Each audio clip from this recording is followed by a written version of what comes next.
The sun gently rose over the small town of Harmony Hills, painting the sky with strokes of rose gold and lavender.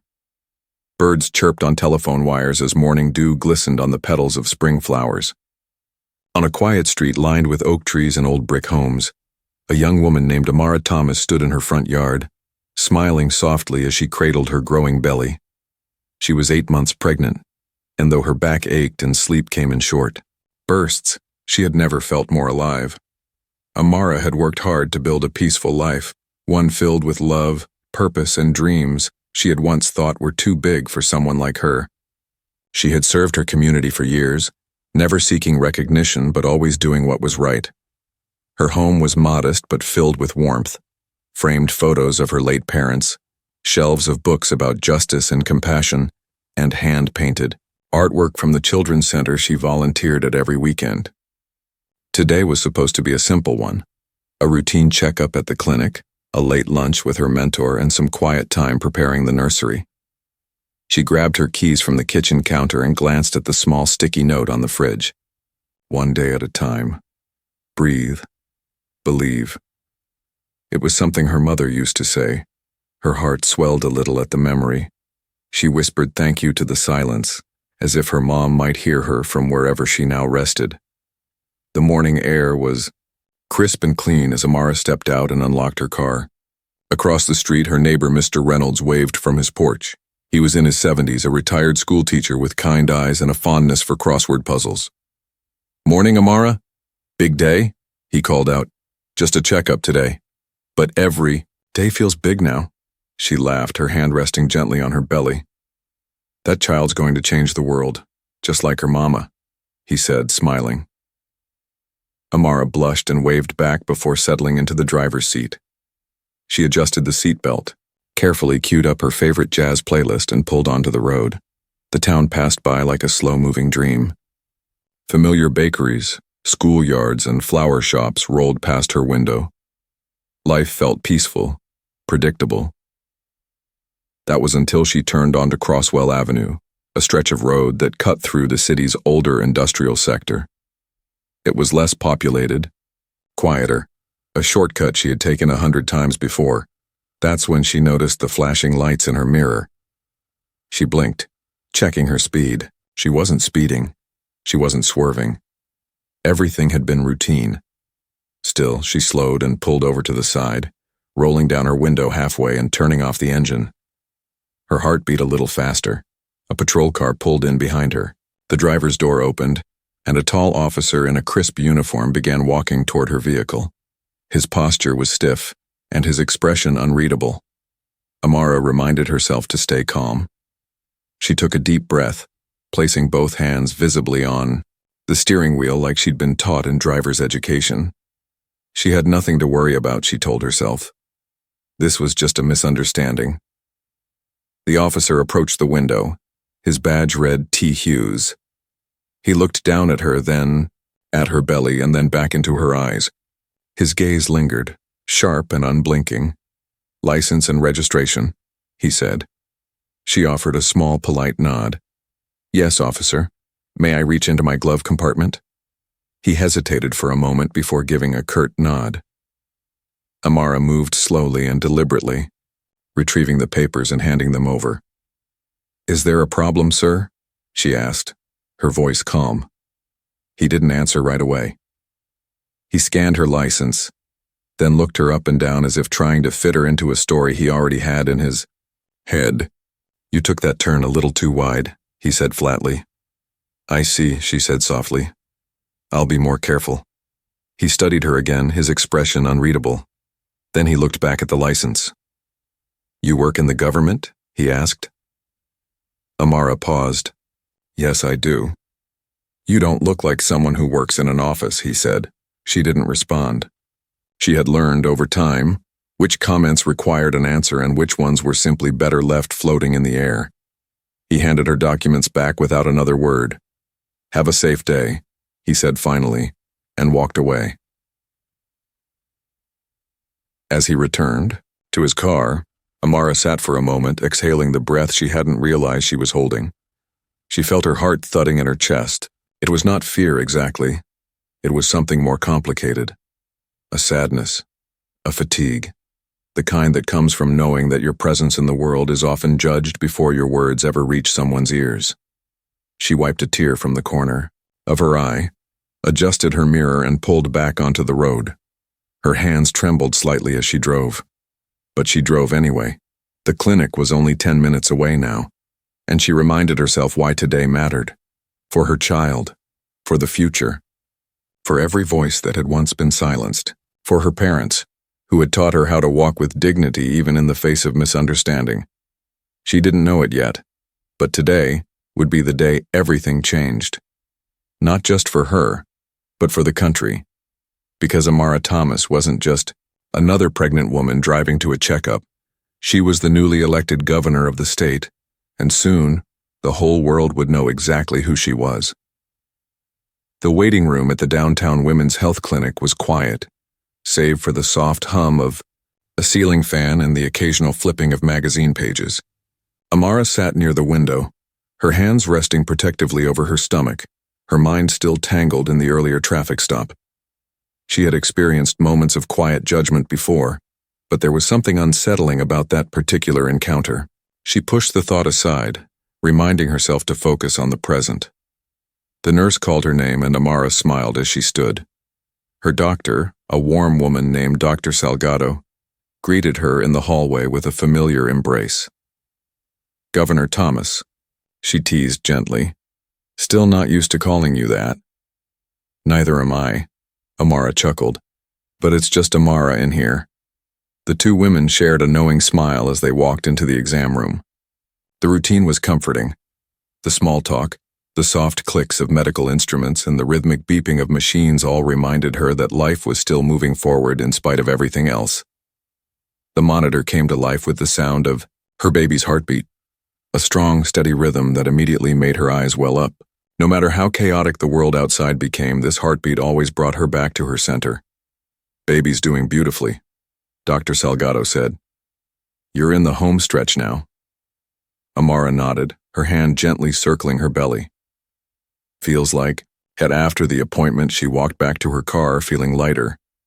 The city was beginning to wake up, cafes spilling coffee-scented air onto sidewalks, students rushing toward buses, and the echo of street musicians warming up in the distance.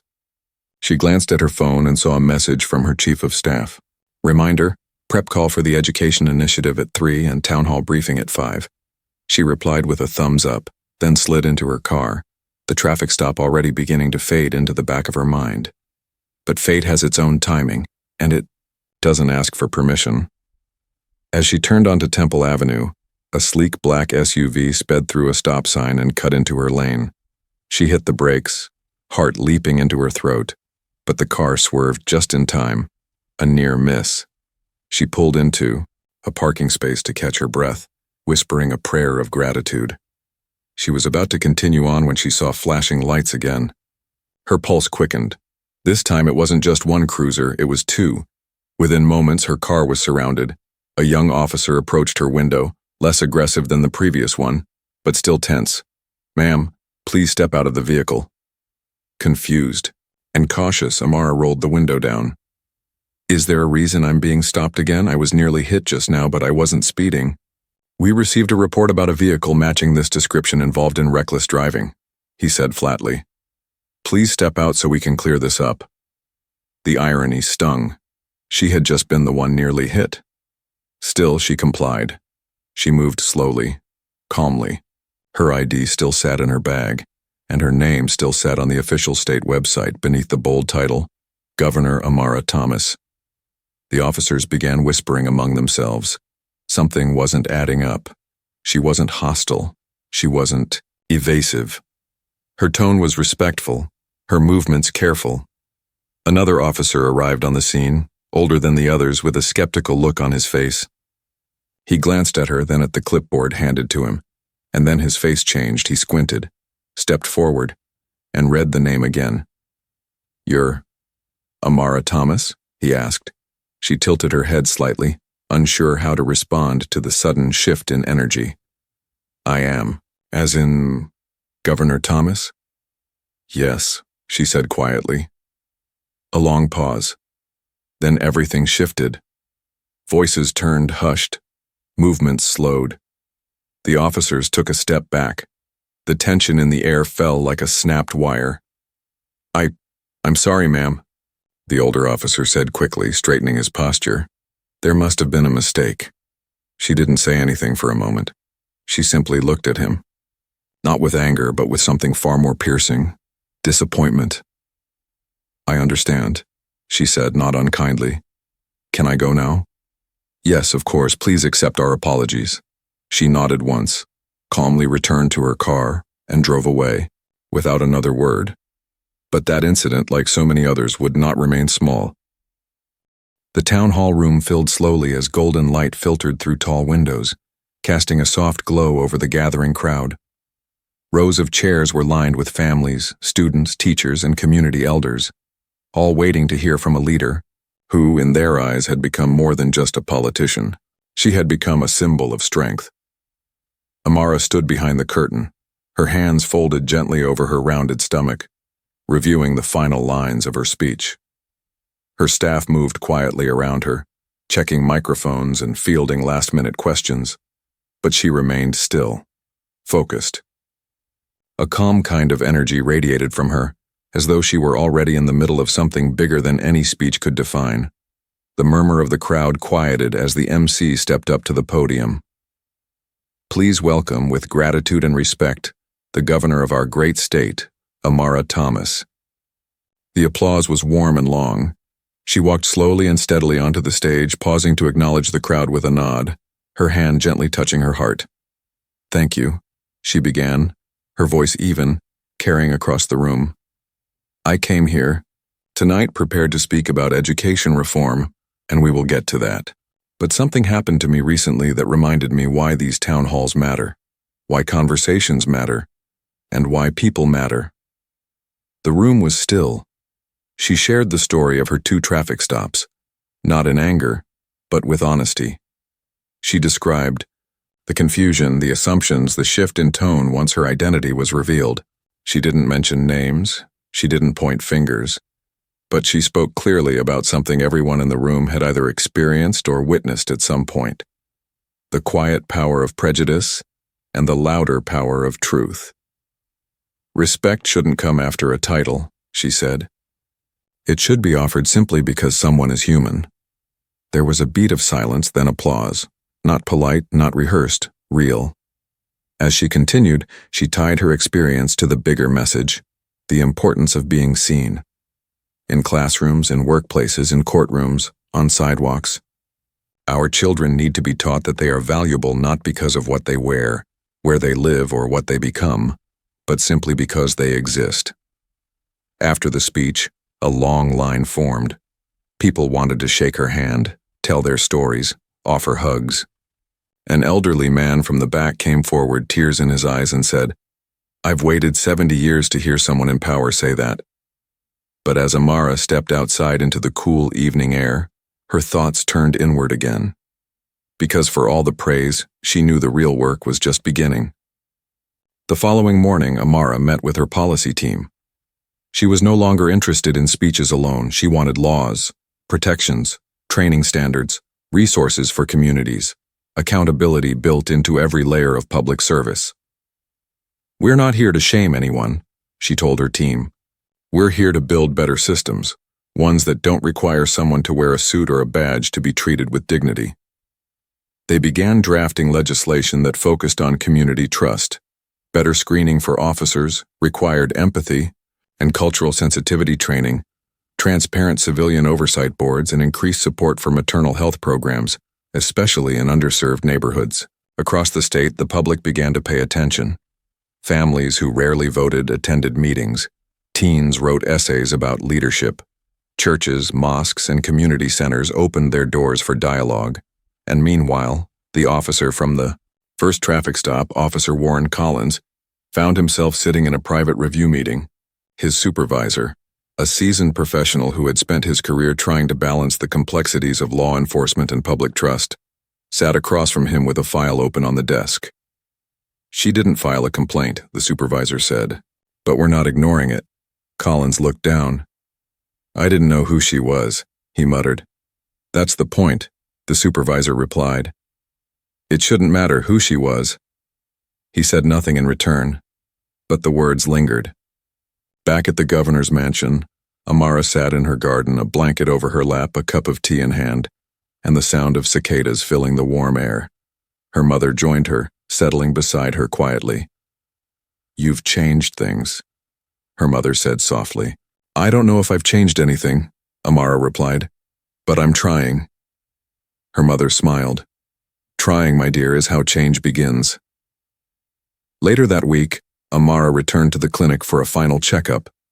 As she entered, a young nurse she didn't recognize greeted her with a shy smile. I saw the video, the nurse said as she checked her in. I just wanted to say, thank you. My little brother wants to be a police officer. I hope he learns from people like you. Amara placed her hand on the nurse's arm gently. Tell him the badge can be a beautiful thing if it's worn with humility. And then she walked down the hallway, her steps steady, her heart full. It was well past midnight when Amara sat up in bed, unable to sleep. The city outside her window was still, but her mind was full. Echoes of the past few days circling her thoughts like quiet wind. She reached for her notebook, the one she kept on her nightstand, and began writing. Not a speech, not a policy draft, just feelings, hopes, promises to herself and to the child she hadn't yet met. You're not born yet, but already the world knows your name in whispers. I hope you'll walk streets where people see you for who you are. I hope kindness follows you like sunlight. I hope the world treats you gently. But if it doesn't, I'll teach you how to rise. She paused, then closed the book softly. The next morning, as the sun warmed the city's glass towers and brick sidewalks, Amara met with a group of young activists. They had reached out after the viral video and asked for her support, not in speeches, but in building something real. Inside a modest community center, a circle of chairs held voices from different corners of the city. College students, social workers, single parents, teachers. They had come with lived experience, not political language. We don't want pity, one young woman said. We want change that feels like it's for us, not about us. Amara nodded. Then that's exactly what we'll aim for. They spent hours sketching ideas on whiteboards, drafting outlines for community education nights, resource hubs for expectant mothers, and better training for police recruits. At the heart of every idea was one theme: dignity. How to restore it. How to protect it. Meanwhile, a ripple effect had started across the state. In a small town 3 hours north, a police officer named Daniel Mercado watched the video again on his phone during his lunch break. He had a newborn son and had always thought of himself as someone who treated everyone fairly. But the video made him pause. Not just at the actions of the officer, but at the moment the tone shifted once Amara's title was known. He spoke to his chief that afternoon. We need to talk about how we train. Are you saying we're not doing our jobs? The chief asked. I'm saying we can do better, Daniel replied. Conversations like that began to spark all over, quietly, honestly. Not with shame, but with a new sense of responsibility. Back in the city, Amara's legislation team presented her with the first drafts of what they had built from the policy meetings. One bill focused on maternal care expansion, another addressed training reforms for first responders. A third proposed a public transparency portal, allowing communities to track progress in real time. You've started something that's more than political, her chief advisor said, laying the papers gently in front of her. This is a values shift. Amara knew that, but she also knew there would be resistance. A televised debate was scheduled for the following week. Opposing voices were already stirring, those who believed the incident with the officer was exaggerated, or that she was using it to push an agenda.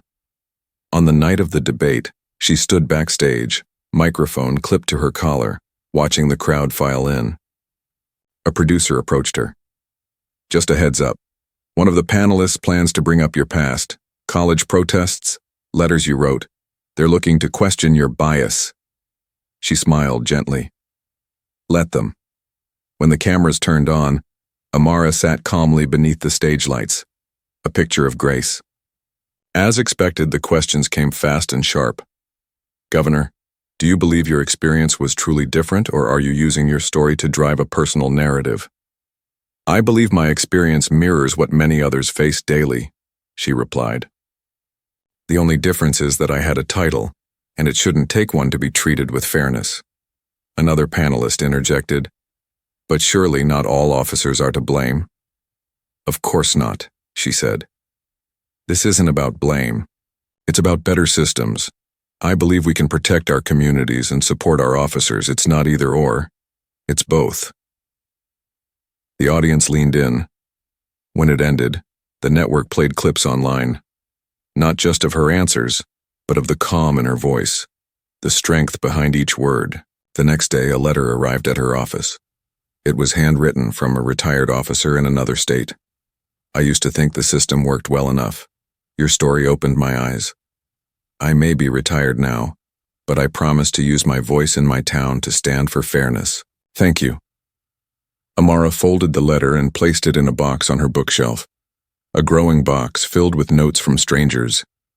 Each one, a small piece of proof that words, when rooted in truth, can shift the ground beneath us. She knew there was still so much to do. The baby was due in just weeks, and every night she felt the gentle kicks as if the child too was reminding her. Keep going, Mama. Keep going.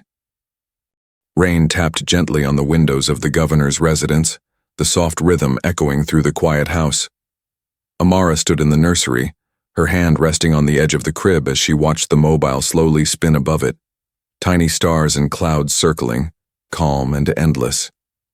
The room smelled of fresh paint and lavender, and everything was ready. But her heart wasn't still.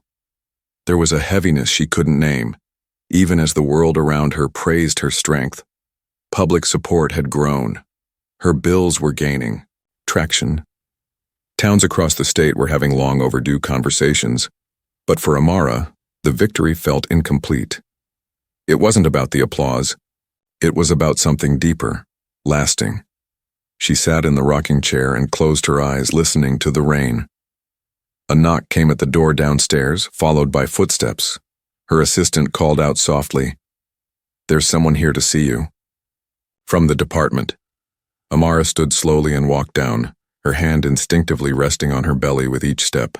At the front door stood a familiar face, Officer Warren Collins. He was out of uniform, wearing a simple gray jacket, his posture stiff but respectful. For a moment, neither of them spoke. The past stood between them like a wall, thick with tension. "I asked if I could speak with you," he said quietly. "Not as an officer, just as a man who made a mistake." She nodded once and gestured toward the living room. They sat, not close, not far, just enough to breathe. "I saw everything," he began. "The news, the bills, the stories, and I've seen the way people look at me now, like I'm a symbol of something I didn't even fully understand at the time." Amara studied him, her expression unreadable. "I didn't recognize you that day," he continued, "but that shouldn't have mattered. I reacted out of fear, out of bias I didn't even know I had. And that moment, those few minutes, have haunted me since." She remained silent. Not cold, just present. "I'm not asking for forgiveness," he said. "I'm just trying to be honest. Because if I'm going to teach my own kids anything, it has to start with me being real about my failures." Finally, Amara spoke. "Acknowledgement is where growth begins, but change, real change, requires more than words." "I've been volunteering at a local community center," he said. "I sit in on their justice reform circles. I listen, more than I speak. I want to be different." Amara nodded. "Then be consistent. Let your change ripple, not for show but for the ones watching you quietly." Colin stood. "Thank you for listening." As he walked out into the rain, Amara watched him go, uncertain of what would come next, but knowing something had shifted. Not for closure, but for continuation. A week later, labor pains woke her before dawn. The sky was a pale gray as she was rushed to the hospital. The world slowed to a soft hum around her, Nurses moving with practiced calm, monitors beeping gently, voices speaking, in low reassurance, and then came the moment. After hours of focused strength, her baby was placed gently into her arms. A girl. Perfect. Small fists curled near her face. Eyes wide and dark and steady. Amara held her close, tears streaming down her cheeks as she whispered, "Welcome. You are so loved." In the following days, messages poured in. Letters from families, videos from schoolchildren reading their essays about fairness. An artist sent a mural of Amara holding her child, painted across a community wall downtown with the words, "Hope has a heartbeat." She returned home quietly, media kept at a distance. In the nursery, she sat again in the rocking chair, her daughter asleep in her arms. Outside, the streets moved with life. Change was slow, often invisible, but it was happening. That night, her mother tucked a soft blanket around the baby and said, "This little girl is going to grow up in a world her mother helped shape." Amara smiled, tired but proud. "I just want her to know that her voice will always matter, no matter what the world tries to say." The first time Amara took her daughter outside, it was a gentle spring morning. The air was crisp, the city still humming in a quiet rhythm as if waiting. She wrapped the baby in a soft yellow blanket, the one her mother had stitched by hand, and stepped out onto the steps of the governor's residence. It wasn't a press event, no cameras, no speeches, just a mother, a child, and a moment the world didn't need to witness to make it real. A few people passing by noticed her and nodded respectfully. One woman, walking with a toddler, paused and smiled. "She's beautiful," she said softly. "She's lucky to have you." Amara smiled back, her eyes reflecting both gratitude and responsibility. "I'm the lucky one." That day, as she walked through a small park nearby, she saw a group of teenagers gathered near a statue, one that had long stood in the city square, a symbol of the past. But now, they were painting a mural beside it, their own tribute. It wasn't loud or flashy, just names, stories, words like truth, justice, and future woven into the design. She stopped and watched them. One of the teens noticed her and waved. "Governor," he called, "we read your story in class." Amara walked over, curious. "What did it teach you?" He shrugged, thoughtful. "That courage isn't always loud. Sometimes it's just not giving up, even when nobody's clapping." That night, back home, Amara sat down to write again. Not a law, not a statement, just another letter in her notebook. This one addressed to her daughter on the day she would one day turn 18. "You were born into a world still learning how to love fairly.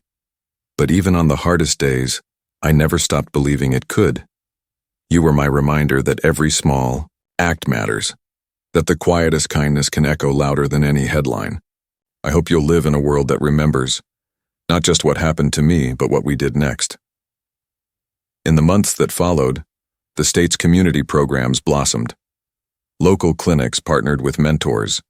Officers took part in neighborhood roundtables, not just for training, but for listening. Schools introduced empathy and equity courses into their curriculum. And Officer Collins? He didn't disappear from public view. Instead, he returned to his department with purpose. He helped design a new community liaison program, one led by civilians and officers together.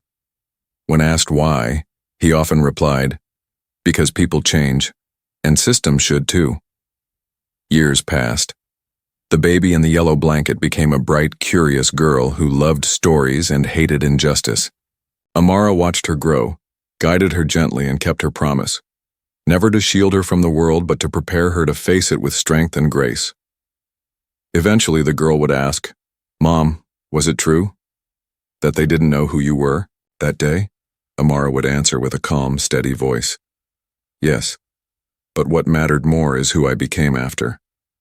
And when the child pressed her hand into her mother's, she whispered, "Then I want to become someone too, someone who helps." The journey never ended, but it evolved. In a final quiet moment years later, Amara stood before a crowd, not as governor, not as a symbol, but simply as a woman who had once been misunderstood and who had chosen not bitterness, but purpose. She ended her talk with this: "We are more than our titles, more than our struggles. We are the stories we choose to build from the pain." And my story began not with power, but with a voice I refused to silence. The crowd rose in silence, not for applause, but for understanding. And in the front row, her daughter stood, now tall, confident, eyes shining, a living reminder that from even the most difficult moments hope can be born and carried forward with grace.